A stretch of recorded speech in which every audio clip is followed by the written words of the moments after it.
Hello, everyone, and thank you so much for joining Masterstroke, 23rd of November, 2024, 6 p.m. And today we have a special guest with us, Mr. Pradeep Thadani, mutual fund distributor from Nagpur. Welcome, Pradeep ji. Thank you, sir. Thank you. Thanks a lot for giving me such a wonderful opportunity. Thanks a lot, sir. You fully deserve it. And this series that we are running is called The Hidden Gems. तो हमने Hidden Gems के अंदर mister Pradeep Thadani को select करके उनको आज बुलाया है, उनसे कुछ बातचीत करेंगे. And I hope it will be very encouraging, motivating for hundreds and thousands of distributors over the years to listen to your story. So Pradeep ji, आप नागपुर से हैं. Yes, sir. Born and brought up there? No sir, Nagpur से sir 160 kilometre दूर यहाँ गोंदिया एक district है अभी, तो वहाँ से हूँ सर. और फ्रॉम लास्ट ऑलमोस्ट 17 ईयर्स मैं नागपुर में हूँ, 2009 से. आपकी एज क्या है? What is your age and what is your AUM? Sir अभी एज है सर जस्ट 40 कंप्लीट हुआ है और अभी एयूएम है 285 crore sir. Fantastic. So this is Mr. Pradeep Thadani for you. Friends, 285 crores, 40 years old. And what is your SIP book? Sir अभी 1 करोड़ 92 लाख है sir currently. 1 crore 92 lakhs. Yes sir. So almost 2 crores. So this is perfect. You know, इसको बोलते हैं perfect answers to questions, not 2 crores, 1.92 crores. And that is what you see in Hidden Gems, that they are very particular about their numbers. They don't inflate the numbers. So Pradeep ji, जितना मैंने आपके बारे में जाना है, बहुत ही fast you have done it in very, very quickly. How many years you took from 0 to 300 crores? Sir actually अभी जब से मैंने अपना खुद का बिजनेस स्टार्ट किया है 5.5 साल हो गए हैं. सर फरवरी 2019 में स्टार्ट किया था, पर ये सिर्फ 5.5 साल की जर्नी नहीं है. मैंने अपना वर्किंग तो सर स्टार्ट किया था 2006 से, जब मेरा पहला जॉब था इंडिया बुल्स में. मैं as a stock broker relationship manager join किया था. तो तब से ये जर्नी है रिलेशनशिप डेवलप करने की, पर अपना ओन बिजनेस चालू करने के बाद 5.5 साल हो गए हैं सर. तो जब आपने अपना ओन बिजनेस चालू किया तो उस समय आपका एयूएम कितना था? मतलब जीरो से चालू किए या? नो सर, जीरो से नहीं. एक्चुअली एक मेरे मेरे साथ मेरा कलीग भी है, उनका करीब 17 करोड़ का ईवीएम था जब हमने 2019 में प्राइवेट लिमिटेड बनाए, और फिर मैंने उनके साथ मिलके ज्वाइन किया और हम लोगों ने कंपनी So आगे बढ़ाई. friends, I want answers in the chat box. I want to see 6 years, 15 crores to 300 crores, 20 times. It deserves a big round of applause by many of you. 20 times in 6 years is the AUM growth by Mr. Pradeep Thadani. And मुझे ऐसा लगता है प्रदीप थड़ानी जी को बहुत सारे लोग नहीं जानते. Let us check this out. Chat box पे जितने लोग हैं, जितने लोग ज्वाइन किए हैं, उसमें से कितने लोग आज के पहले प्रदीप जी को पर्सनली जानते थे या उनके बारे में सुने थे? Please right yes.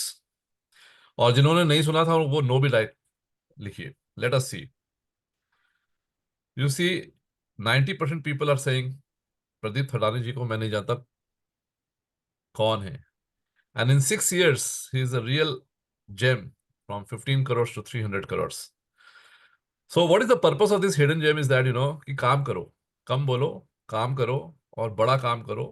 और नागपुर से 300 करोड़ है, यानी कि 6 साल में बॉम्बे में 600 करोड़ हो जाना चाहिए. इस टाइप का ग्रोथ स्टोरी है. सो प्रदीप जी आगे चलते हैं. How many clients you have, how many families you deal with? Sir अभी करेंटली तो 268 फैमिलीज हैं, और सर करीब 1300 कुछ क्लाइंट्स हैं, नंबर ऑफ क्लाइंट्स. पर फैमिली सर 267 है sir. So again, he's very particular about his answers. 267, not 250, not 300. And this is also a message to all of you, how to project your numbers and how to be very perfect about your business, your data work and everything. So you are the only person selling mutual funds, or Yes. do you have a team? Sir we have total, we are 5 together working. उसमें sir 2 sales में हैं हम लोग और बाकी 3 operations में हैं. Salesman, you and your partner. Yes sir. And only 3% into back office. Manage हो जाता है? You are able to manage? Sir अभी और 1-2 स्टाफ इंक्रीज करना है, बाकी मैनेज हो रहा है सर. अभी तक ऐसा कोई बहुत डिफिकल्टी नहीं गई है. So तो there are a lot of people who say MFD that we have 5 people, 8 people, 10 people team at 200 crores. What do you have to tell them? क्या बोलना चाहेंगे उनको? कितने की जरूरत है, नहीं है, कितना लीन बिजनेस होना चाहिए ये? What is your experience? Sir at least जितना अभी मेरा काम है उसमें 5 एम्प्लॉयज़ बैक ऑफिस में होने चाहिए। मेरे को अभी 1-2 इंक्रीज़ और करने हैं। कुछ काम और डेलीगेट करना है, जो मैं आपसे सीखते रहता हूँ कि काम डेलीगेशन होते रहना चाहिए। तो और एटलीस्ट 5 मेंबर्स की टीम होनी चाहिए जो जो लंबे समय तक हमारे साथ जुड़े रहें। Fantastic. So most of your clients are from Nagpur or in and around or all India? How does sir it work? Almost 95% clients are from Nagpur and 5% are from different cities and from out of countries also. So a lot of distributors also say Nagpur is pretty decent. I would say apart from the top five metros, the pretty decent tier one city, but still it is not as big as very big cities. And people say that सारा M तो मुंबई कलकत्ता चेन्नई बैंगलोर पुणे के हो जाता है, वहीं पे सारा business है. What you have to tell people who are into tier one और basically tier two cities? Sir बस यही बोलना चाहूँगा कि सर रोज इसी चीज़ की परेशानी है कि पहुँच पहुँच नहीं पा रहा हूँ लोगों के पास। रोज यही उलझन है कि पहुँच नहीं पा रहा हूँ, अपनी लिस्ट कंप्लीट नहीं कर पा रहा हूँ, रेफरेंसेस पे उस ढंग से टाइम मैनेज नहीं कर पा रहा हूँ। बाकी काम की कोई कमी नहीं है सर, मतलब पहुँच नहीं सकते सर, इतना काम है। सुदीप्तो सेन गुप्ता लिख रहे हैं, during 10 commandments programme of master stroke in which you are to both way are a participant. I don't remember. And he says that I remember you were at 130 crores 2 years ago, most of 1.5, 2 years ago. Is this right? Yes yes sir. So in 2 years, you have more than doubled your AUM. Actually sir market has given almost 40-45। Whatever. Yes. Industry did not double. आ, पर sir lump sum पे काम करता हूँ regularly, और client visits जो है sir वो एक मेन काम, मतलब उस वो मेरा फोकस रहता है कि रेगुलरली 2-3 पर्सनल विजिट्स होने चाहिए ओल्ड एग्जिस्टिंग क्लाइंट और ऑन रेफरेंसेस। तो वो एक काम करता है सर। आपने मतलब बड़ी इंटरेस्टिंग बात बोली कि लमसम पे काम करते हैं. क्या बेचते हैं लमसम में? Can you tell our audience how are you able to, because most of the people are selling SIPs. How are you able to sell lump sum? Sir lump sum मतलब सर एग्जिस्टिंग क्लाइंट्स के पास regular visit रहता है, तो हमारा sir काम बहुत आसान है क्योंकि लोगों ने कमाना नहीं छोड़ा है। तो लोग अगर कमाना नहीं छोड़ेंगे तो पैसा तो बन रहा है, तो हमारे को वहाँ रीच करना है। तो कभी 30,000, 50,000, लाख, 2 लाख, 5 लाख, कोई प्रॉपर्टी बिक गई, किसी की FD मैच्योर हो रही है, तो मल्टीपल इन्वेस्टर्स को हमको लगता है कि उनके पास पैसा जनरेट करने की स्पीड स्लो है, पर वो हम अंडर एस्टिमेट करते हैं सर। तो मेरे को ऐसा लगता है अगर हम रेगुलर टच बेस बनाए रखें अपने एग्जिस्टिंग क्लाइंट्स के साथ, तो वो वहाँ से मेन लमसम आने की गुंजाइश रहती है। और न्यू क्लाइंट्स तो ऑनबोर्ड होते हैं सर छोटे अमाउंट से, उनको बनने में बड़ा होने में टाइम लगता है। तो रेगुलर क्लाइंट से बातचीत करते रहो और उनसे विजिट करो पर्सनली, तो जब अपन जाते हैं आधे घंटे के लिए तो ध्यान में आता है कि कहीं से उनके पास कुछ पैसा आने वाला है, या कुछ पैसा उनका FDs में है, कुछ आइडियल रखा हुआ है। तो वो सब फोकस रहता है sir mainly. Pradeep ji, if you were to explain what made you so successful, how are you able to maintain client relationship, 300, 250 families, 300 crores of AUM in 6 years' time? What is your main job? What is that thing which made you successful? Sir actually पैसों की कीमत sir बहुत पहले से पहचानता हूँ। Actually we are from a low middle class family, और शायद उससे भी नीचे। तो from 1995 we have started, my parents are daily collection agent earlier. शुरुआत में ऐसा होता था, डेली कलेक्शन एजेंट्स होते थे सर, जो Yes, I know. दुकान दुकान पर सर 10 रुपये, 20 रुपये, 50 रुपये कलेक्ट करते थे। तो उस समय साइकिल होती थी, और साइकिल से मैं भी अपने 8th 9th में डेली कलेक्शन करता था। तो अगर मैंने 1,000 रुपये का कलेक्शन किया तो 3% कमीशन से 30 रुपये आते थे दिन के। अगर एक किसी क्लाइंट से मैं 20 रुपये लेकर आना भूल गया और उनकी डायरी में एंट्री कर दिया तो उस दिन की कमाई गई। तो ऐसे इंसिडेंसेस बचपन में होते थे, तो वो मेरे को फील कराते थे कि पैसों का इम्पोर्टेंस है। तो वो एक मेरे अंदर बचपन से था। फिर मैंने सर एक अपनी 10th पास होते ही LIC की एजेंसी ले लिया था, और मैंने अपनी पहली बाइक अपने पैसों से लिया था। तो एक्चुअली इन्वेस्टमेंट की जर्नी तो स्टार्ट हो गई थी, बाद में मैंने इंजीनियरिंग किया तो वो गैप हो गया, फिर मैंने जॉब किया 13 साल।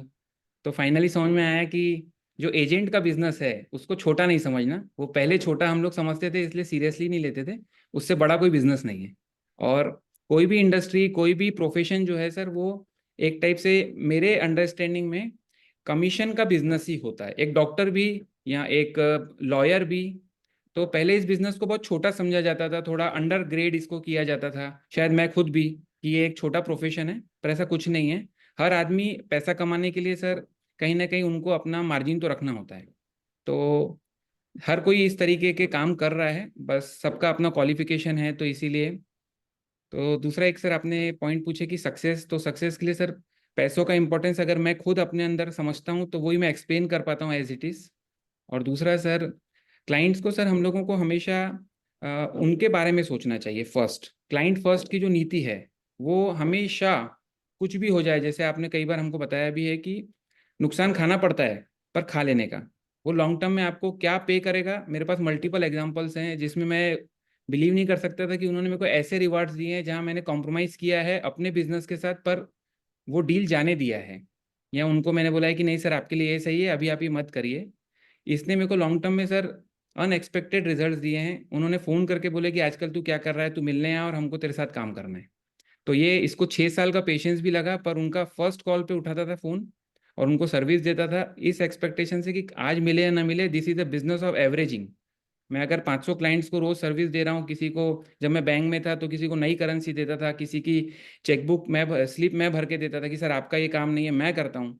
तो ये क्लाइंट को फर्स्ट रखना, इन्हें थोड़ा वैल्यू ऐड करना, इसने मेरे को सर लगता है कि हमेशा ये प्रायोरिटी अपने माइंड में सेट रखना कि हमेशा हम एक्स्ट्रा क्या दे सकते हैं, क्या वैल्यू ऐड कर सकते हैं। और मैं हमेशा सर लिखते रहता हूँ कुछ ना कुछ, तो उसमें ये देखता हूँ कि मैं क्लाइंट की उलझनों को कैसे सुलझाऊं। तो मैं रोज ढूंढता हूँ कि कौन से मेरे इन्वेस्टर्स जो हैं कोई उलझन में है।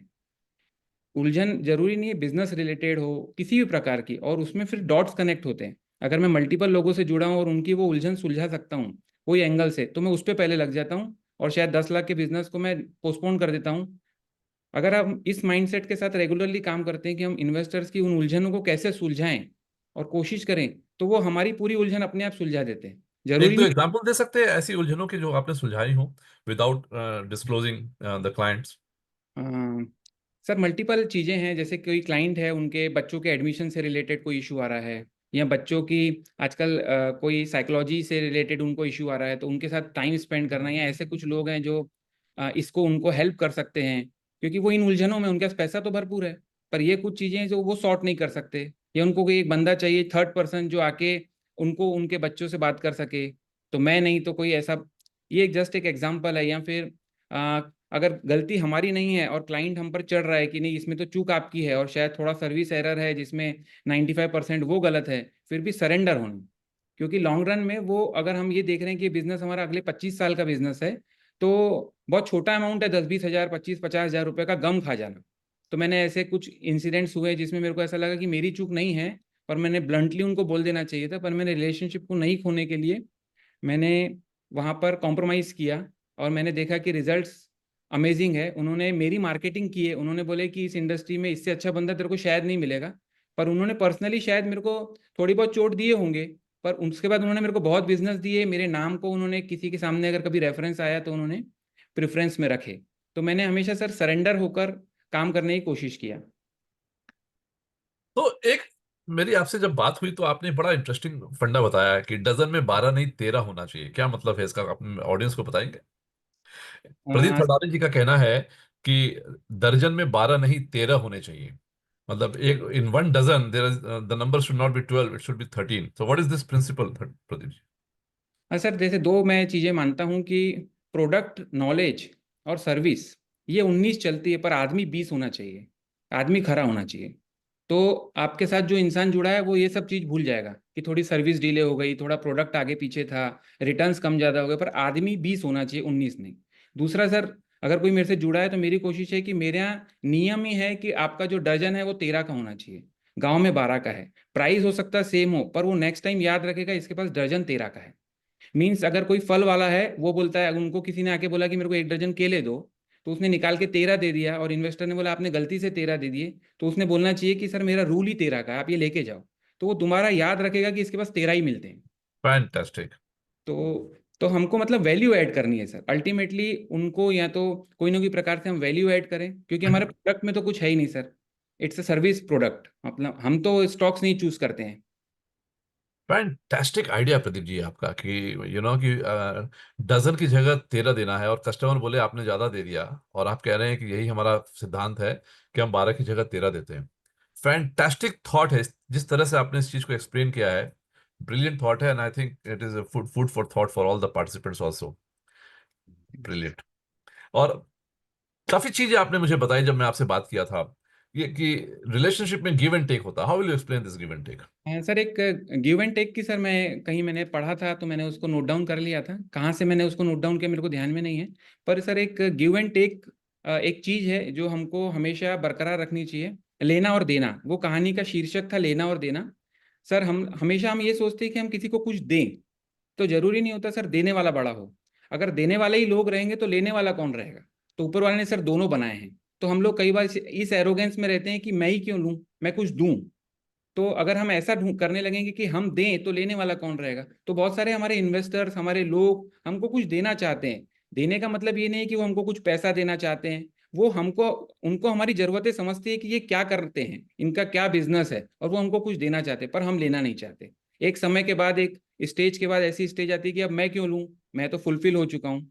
और एक सर आप ऑब्जर्व करेंगे चीजें कि हमारे जो पुराने संबंध है या जो भी रिलेशनशिप है वो लेने और देने पे टिकी है। हमारे पुराने बचपन के रिलेशनशिप अगर किसी भी प्रकार के लेने देने में हम नहीं है, वो व्हाट्सएप की चैट हो या फिर एक फोन कॉल हो हफ्ते महीने 2 महीने या साल में एक बार, तो हम देखेंगे कि हमारी पुरानी रिलेशनशिप लगभग नहीं के बराबर है या खत्म हो चुकी है। क्योंकि किसी भी प्रकार का लेना देना हमने उनसे नहीं रखे। विचारों का लेना देना, हमारी वैल्यूज को ऐड करना, उनके कोई काम करके देना, या बिजनेस रिलेटेड लेना देना, अगर हम इसको फॉलो करें कि जरूरी नहीं है कि अगर वो हमको फोन नहीं करते या वो टच में नहीं रहते या कोई भी प्रकार से, तो वो रिलेशनशिप धीरे धीरे धीरे धीरे जीरो की तरफ चले जाती है।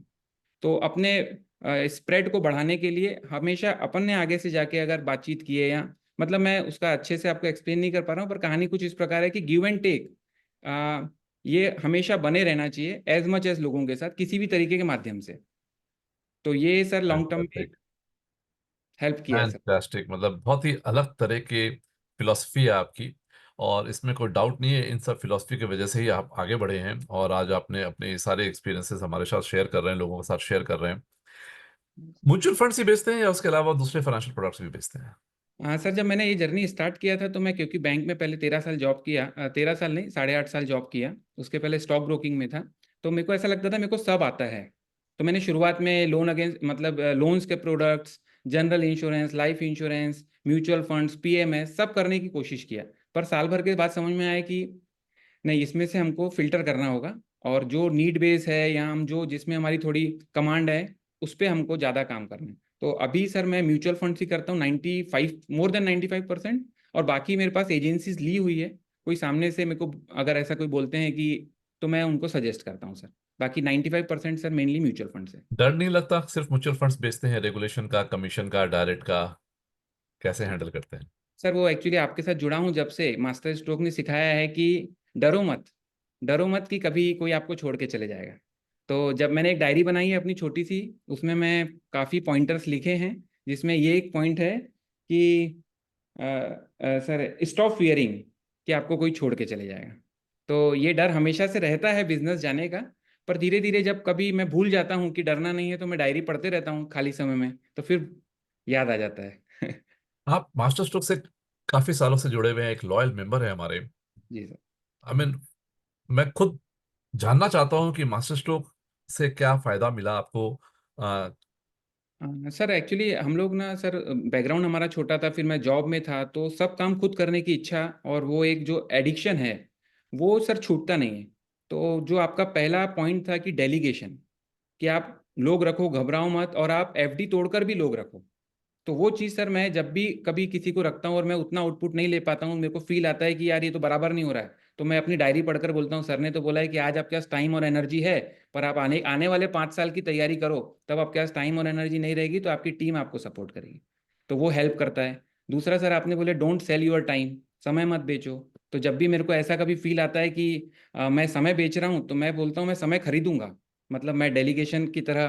तो आपने वो, दूसरा सर मैं एक्सेल में और बाकी चीज़ों में कमज़ोर था, तो मास्टर स्ट्रोक ने मेरे को प्रेजेंटेशन बनाकर रेडीमेड एक वो ये दिया कि आप इजीली कोई भी शीट्स बना के भेज सकते हैं। ऐसे मल्टीपल चीज़ें हैं सर। आपने सरेंडर एज ए टैक्टिक, आपने एक कोई इसमें बोला था, use surrender as a tactic, तो वो कुछ चीज़ें हैं, ये सब हेल्प करती है। मैंने लिखा था सर, एक चीज़ है जो मैं काफ़ी पढ़ता हूँ।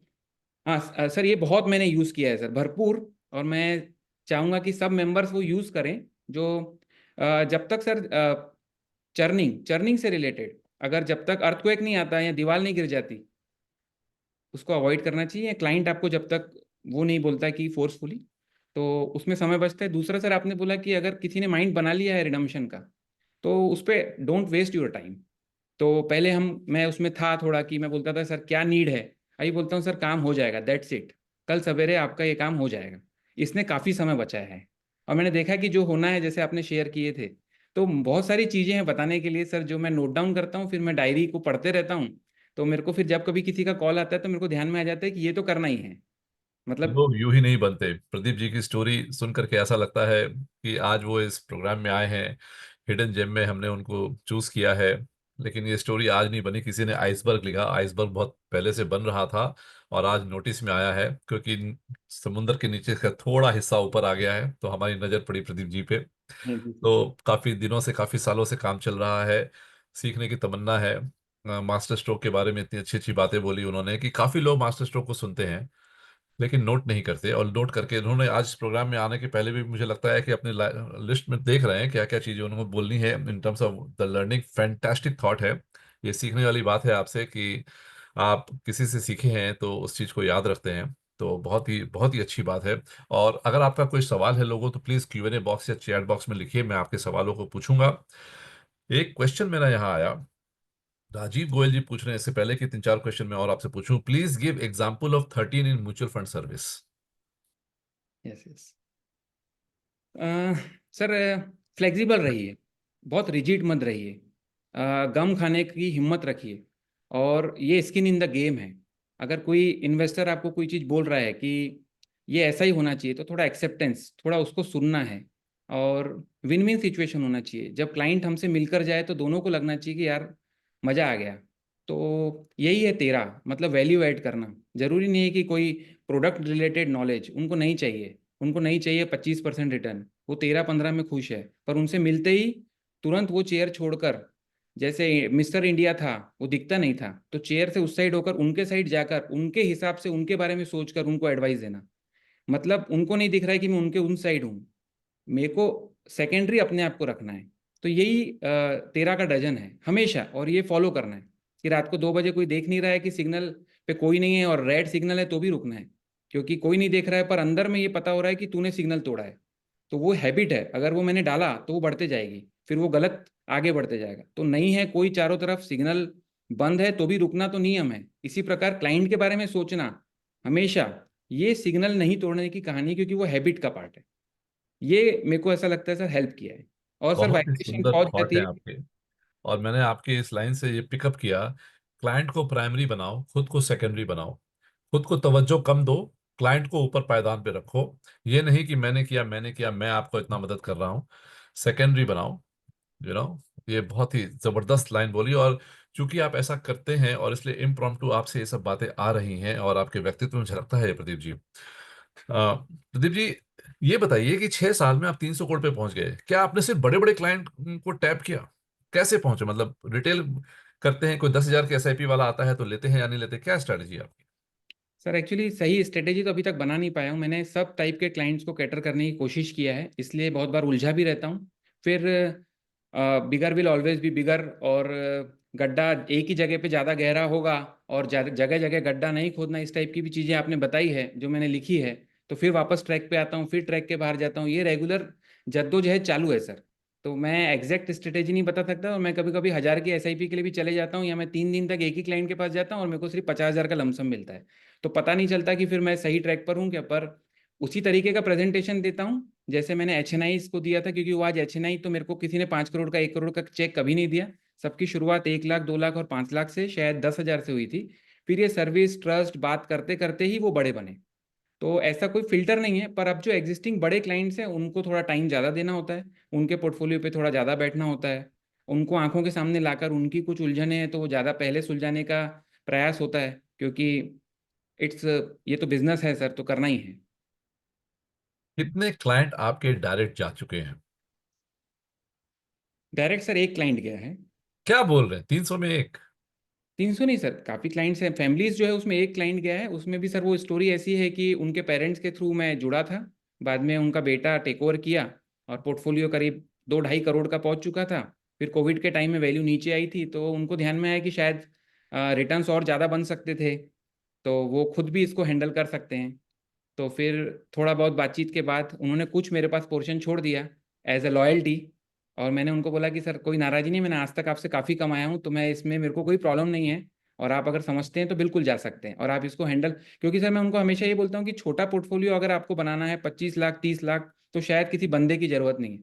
पर 1 करोड़ 2 करोड़ 3 करोड़ और आफ्टर सेल सर्विस, ये रिक्वायरमेंट रहती है। हम लोगों का रोल बहुत बड़ा नहीं है, पर काफ़ी ऐसी चीज़ें होती है जिसमें आप जब तक हो तब तक तो ठीक है, उसके बाद भी हमारी ज़रूरत पड़ती है। और कभी आपको लगा 10 लाख रुपए डालना है तो एक बंदा अवेलेबल है मेरे जैसा बात करने के लिए। तो आप इन सब चीज़ों को एंजॉय करो, 1 आध % मत देखो। पर उन्होंने बोले नहीं मेरे को करना है, तो फिर उन्होंने फिर भी मेरे लिए कुछ अमाउंट छोड़ के शिफ्ट किए। तो वो फुल्ली नहीं गए हैं पर गए हैं। तो मैं ये पूछना चाहता हूँ प्रदीप जी, काफी डिस्ट्रीब्यूटर अभी इस प्रोग्राम को सुन रहे हैं और आगे भी सुनेंगे, जो अभी 10 करोड़ 50 करोड़ 100 करोड़ पे हैं, और उनको ये डर लगा रहता है कि क्लाइंट डायरेक्ट चला जाएगा। उनके लिए क्या मैसेज है आपका? आपके 250 में से एक गए हैं। सर मैसेज ये है कि सर अपनी लाइफस्टाइल को सिंपल रखना है, फाइनेंशियल फ्रीडम चाहिए। जब अपना पोर्टफोलियो देखो तो कोई प्रकार का डर नहीं लगना चाहिए। तो ये तो सर सबसे मेन चीज़ है कि अगर मेरे पास खुद का पोर्टफोलियो ठीक ठाक है, लाइफस्टाइल अपनी थोड़ी सिंपल है, तो आधा डर तो वहीं ख़त्म है सर। और फिर उसके साथ जब मैं मिलने जाता हूँ क्लाइंट के पास, तो मैं तो प्रेजेंटेशन देने जा रहा हूँ, जस्ट मेरा माइंडसेट ही नहीं कि इनसे मेरे को कुछ मिलना ही चाहिए। तो थोड़ा डर कम। और एग्जिस्टिंग क्लाइंट्स में सर थोड़ा डर बना हुआ रहता है, पर सर्विस उसमें प्राइम इंपॉर्टेंट है सर। अगर हम सर्विस को प्रॉम्प्ट रखें, एकदम प्रॉम्प्ट, तो सर वो डर धीरे धीरे वाइप आउट हो जाता है। और एक समय के बाद क्लाइंट का ट्रस्ट इतना डेवलप हो जाता है कि अब इसको क्यों छोड़ूं, उनको रीज़न होना चाहिए कि एक तो कोई रीज़न चाहिए कि क्या ऐसा गलत इसने किया है कि इसको छोड़ूं। तो सिर्फ एक रीज़न नहीं हो सकता कि डायरेक्ट वाला जो पार्ट है यही छोड़ा, इसी रीज़न से छोड़ा जाए। तो फोकस तो सर अपने ऊपर थोड़ा करना है। एक फॉलो अप क्वेश्चन है मेरा इसके ऊपर। जी सर। अभी आपका 300 करोड़ का ईएम है, तो काफी लोग सुन रहे होंगे तो ये सोच रहे होंगे प्रदीप जी का 300 करोड़ का ईएम है, अच्छे पैसे कमाते हैं, इसलिए बात निकल रही है, बात कह रहे हैं हमारा 25 करोड़ का ईएम है, हम तो इतना कमाते नहीं, फाइनेंशियली सेफ्टी नहीं है, तो हमें डर लगता है। लेकिन आप इसका जवाब कैसे देना चाहेंगे? क्योंकि कभी 5 साल पहले आपके पास भी 15-20 करोड़ का ईएम था, उस जर्नी से आप गुजरे हैं, कैसे हैंडल किया इस डर को और इस इंटीग्रिटी लेवल को, और कैसे मैनेज किया आपने? हाँ सर, मेरे को थोड़ा हेल्प मिली सर मेडिटेशन से। मेडिटेशन से मेरे को हेल्प मिलती है सर। मैं जब भी थोड़ा एनजाइटी होती है, थोड़ा डिस्टर्ब रहता हूँ, फोकस नहीं रहता मल्टीटास्किंग के कारण, तो मैंने जब जब मेडिटेशन किया है, मैं लगभग हफ्ते में 2 3 दिन कभी रेगुलरली भी करता हूँ। ऐसे फेजेस आए जब मैं नहीं भी किया है और किया भी है। सर अपने खुद के मन को जिसने थोड़ा पढ़ना सीखा, तो वैसे ही अपने इन्वेस्टर के मन तक पहुंचना आसान है। तो एक एग्जाम्पल था सुंदर सर। बात कहते हैं आप। सर एक एग्जाम्पल था कि मतलब दो लोग आपस में जोर से बातें कर रहे हैं आसपास में खड़े होके, तो मन तो दूर नहीं, सॉरी मन दूर है, लोग तो पास में हैं। इन्हें वो दो इंसान पास में खड़े होकर जोर से क्यों बात कर रहे हैं, उसका एक ही रीजन है कि उनके मन की दूरी है। उनको ऐसा लग रहा है कि हम दूर खड़े हैं, इसीलिए वो जोर से बात कर रहे हैं। तो जब हम अपने मन को पढ़ने की हैबिट की कोशिश करेंगे, तो हम क्लाइंट और इन्वेस्टर के मन को भी थोड़ा बहुत पढ़ पाएंगे कि वो भी उसी प्रकार सोचते हैं जैसे हम सोचते हैं। तो वहाँ थोड़ी गलतियाँ धीरे धीरे कम होने लगती है। मतलब 10 में से 9 और 8, और इस प्रैक्टिस के साथ शायद आने वाले समय में सोचता हूँ कि गलतियाँ 5 होगी, तो फियर भी निकलने लगेगा। तो ये सब कभी थोड़ा। कभी ऐसा सोचा है Pradeep ji, mutual fund distribution छोड़ के बाबा जी बन जाए? इतना सुंदर बोलते हैं, इतनी सुंदर एग्जाम्पल है आपके, 250 की जगह 2.5 लाख फैन हो जाएंगे आपके। नहीं नहीं सर, ऐसा नहीं है, पर ये हेल्प करता है सर, मतलब क्या पर्सनली जो। कहते हैं, ऑडियंस से पूछना चाहूंगा, कितनी सुंदर तरीके से अपने बात को पेश करते हैं। कोई ताजुब नहीं है कि क्लाइंट मंत्रमुग्ध हो जाते होंगे आपके सामने में। इतने सुंदर विचार, इतने सुंदर तरीके से आप पेश करते हैं। मतलब कुछ बोलने की सिचुएशन में नहीं है, बहुत ही सुंदर एग्जांपल दे रहे हैं। मन मन से मन को जीता, फैंटास्टिक, एक्सीलेंट। कितनी सुंदर देखिए फीडबैक्स आ रहे हैं आपके। थैंक तो यू। हमने आज आपको मतलब लोगों के सामने पेश कर दिया है, अब आप उनका मार्गदर्शन करें और आगे बढ़ें। और बहुत अच्छा विजन क्या है आपका? यहाँ से 300 तो हो गया, आगे कहाँ तक जाना है, कितने साल में जाना है? सर विजन बहुत बड़ा है, 10,000 करोड़ का एयूएम अगले 20 साल में पहुंचना है। क्योंकि 5,000 करोड़ के एयूएम में 4,090 करोड़ के एयूएम में तो सर 15% से पहुंच जाऊंगा अगर 300 करोड़ का एयूएम है 20 साल में तो। पर इसका डबल मिनिमम करना है, 10,000 करोड़ का एयूएम। तो मेरे को सर कहीं लिखने में डर लगता है, क्योंकि मैंने जब जब कुछ अचीव किया हूँ तो लिखा हूँ, तो अभी मैं सर 6 महीने से कुछ लिखता ही नहीं हूँ। क्योंकि अगर मैं लिखूंगा तो उसके पीछे पड़ जाऊंगा। तो इसीलिए मैं बहुत बार डरता हूँ कोई भी गोल्स को लिखने से। तो पर है सर विजन, 10,000 करोड़ का AUM P square money private limited 20 साल में टच करेगी। ये मैं आपको इंश्योर कर रहा हूँ सर। अब कैसे यहाँ तक फैंटास्टिक। कैसे पहुंचा हूं ये भी नहीं पता। मतलब जर्नी बनते चले गई, पर अगर सब कुछ सही रहा तो जरूर पहुंचूंगा सर। जबरदस्त थॉट है, एकदम क्रिस्टल क्लियर थॉट है आपके। बहुत आगे जाएंगे प्रदीप जी। हमारे आखिरी सवाल हमारा, और उसके बीच में अगर कोई सवाल आप पर आप पे मिले तो मैं ले लूंगा। अपने म्यूचुअल फंड फ्रेटर्निटी को अगर आपको आधे मिनट 1 मिनट में कोई मैसेज देना है, क्या मैसेज देना चाहेंगे? सर 3 चीजें बोलना चाहूंगा। एक होता है सर जीवटपन। जीवट, ये शब्द थोड़ा अलग है। मतलब कितनी भी बार गिरो पर उठना है, जीवटपन। एक होता है सर उद्यमी जज्बा, सब कुछ बिक गया है पर वापस खड़े होना है। तो ऐसी बहुत बार फेजेस आई हैं लाइफ में जहाँ पर अपने आप से अकेले बात किया हूँ। आज भी कभी कभी गाड़ी में बैठ के 1 घंटा टिफिन कार में ही खाते हुए सोचता हूँ कि अब किसके पास जाऊँ, अभी कहाँ जाऊँ। तो ऑफिस में स्टाफ एसी में बैठना चाहिए पर मैं एक्टिवा में घूमना चाहिए, या मेरी कार में मैंने सोचना चाहिए कि जाना कहाँ है। तो वो रहना है सर, रात दिन यही सोचना है कि मैं आज क्या नया कर सकता हूँ, क्या क्रिएटिव, किसी की हेल्प कैसे कर सकता हूँ। तो इसी में लगे रहना है। और तीसरा एक पॉइंट है सर, हाँ सर, लॉन्ग टर्म का कोई जैसे गोल मैंने अभी आपको बताया 10,000 करोड़ का हमको एयूएम पे पहुंचना है, तो ये लॉन्ग टर्म का एक गोल है। ये पूरी औकात बदल देता है सर। तो मेरी थोड़ी औकात तो बदली है। जहाँ से निकला था, मेरी पहली क्या कमीशन ही सर बात! 200-250 रुपए थी, जो फर्स्ट कमीशन आई थी मेरे फैमिली को डेली कलेक्शन के काम से। फिर तो जर्नी सर अभी बहुत गजब रही है अभी तक की सर। फैंटास्टिक, क्या बोलते हैं, बहुत सुंदर। आपकी रिकॉर्डिंग दोबारा फिर मैं खुद भी सुनूंगा, इतना सुंदर बोलते हैं आप। बहुत ही सुंदर। एक दो सवाल लेते हैं। बिगेस्ट सिंगल चेक कितने का मिला आपको, लिक्विड को छोड़ के? सुरेश बुरा पूछ रहे हैं। 3.5 करोड़ का मिला है सर। 3.5 करोड़ का। Few words on staff management. Yes sir. Sir मैंने आपसे सुना है कि किससे पता नहीं कि थोड़ा सा रस दिख रहा है कि छूट रहा है, उनके लिए तो छूट जाना चाहिए गन्ने का रस। Leave the juice on the table. Yes. तो मार्केट से मेरे को वो कभी पैसों के लिए छोड़ के नहीं जाना चाहिए सर। बाकी बाकी तो सर हीट है ऑफिस में, हीट तो रहनी चाहिए, बाकी पैसों के लिए नहीं छोड़ के जाना चाहिए। वैसे उतने मार्केट से थोड़ा ज़्यादा ही उनको होना चाहिए। और टाइम की पंचुअलिटी है क्योंकि सर्विस रिलेटेड बिजनेस है, तो वो हीट चलती है। बाकी सर स्टाफ जो है नहीं छोड़ते। आप थोड़ा बिहेवियर उनके साथ ठीक रखिए, उनको उनके साथ कभी खाना खा लीजिए, और कभी कभी बोलो यार आज काम नहीं है चलो कॉफ़ी पीते हैं। तो मतलब सर बस खेल हो जाता है उसमें।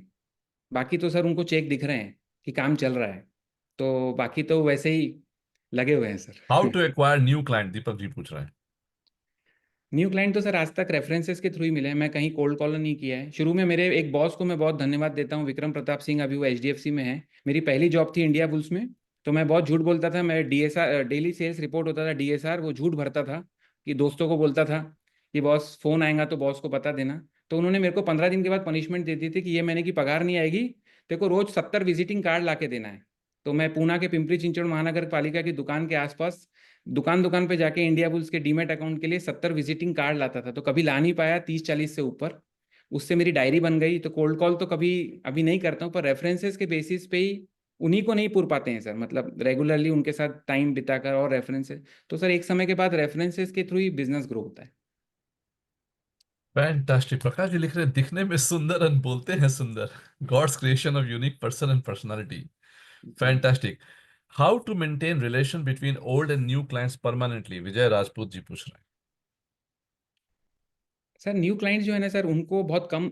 सर वो जैसे मैंने शायद पता नहीं, पर पहले साल आपको क्लाइंट 25 बार फोन करेंगे, दूसरी बार 15, दूसरे साल 15, तीसरे साल 6 बार, चौथे साल 2 बार, और पांचवें साल आप उनको फोन करोगे कि सर आजकल याद नहीं करते। तो पहले साल छोटे से छोटे क्लाइंट आपको उनकी क्यूरीज सॉल्व करने के लिए 15 बार हंसते हुए फोन उठाना है। और पांचवें साल आपको उनको फोन करना है, सर काफी दिन से बुलाया नहीं। तो इसको एक्सेप्ट करना है कि कोई छोटा 500 रुपए की भी एसआईपी है, 1000 की भी एसआईपी है, तो साल में 15 बार उनके क्वेश्चंस रहेंगे। तो आपको हंसते हुए फोन उठाना है। और दूसरा, सीनियर सिटीजन के फोन पहले कॉल पे उठाना है। बाकी सब मैनेज हो जाता है सर। मुझे क्यों ऐसा लग रहा है कि कभी अगर मैं सैटरडे का प्रोग्राम नहीं करूं, कोई भी हॉलीडे पे बुलाऊं, तो आपको बुला लिया करूंगा कि आपका आज का प्रवचन आप दे देना। नहीं सर, जस्ट क्या कहते हैं दोस्त? क्या एग्जाम्पल देखिए, लास्ट हेडगे जी बोल रहे 100%। तो कभी कभी मैं हॉट सीट आपको दे देंगे। पर ऐसा मैंने ऑब्जर्व किया है कि पहले 4 साल ज्यादा फोन आएंगे, बहुत यानी वो ग्रेजुअली कम होके फिर हम लोग अपॉइंटमेंट के लिए पीछे जाते हैं कि सर आपसे आज टाइम चाहिए, 5वें साल के बाद।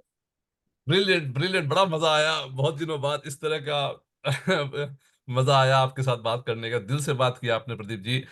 और बहुत ही सुंदर व्यक्तित्व है आपका, मुलाकात इधर उधर आपसे होती रहती है, मास्टर स्ट्रोक में आप इतने लॉयल हैं। आप इतना कुछ एम के बाद भी आपको अक्सर हर प्रोग्राम में आपको देखता हूँ, इतना समय निकालते हैं आप, जबरदस्त है। Thank you so much for coming over, all the very best to you and your family, and I hope you stay healthy wealthy. तो आप हो ही गए और आगे और हो ही जाएंगे, और सबका साथ सबका विकास, आगे बढ़ेंगे। धन्यवाद so much. Thank you sir, आपसे बहुत सीखा हूँ, मतलब आपको एज अ गुरु मानता हूँ, लिखता हूँ और बहुत कुछ सीखा हूँ सर, वर्ड्स नहीं है। So much. Thank you very much sir मेरे को थैंक यू। बुलाने की। Thanks thank lot. You. Thank you sir. Thank you so much, and will connect again.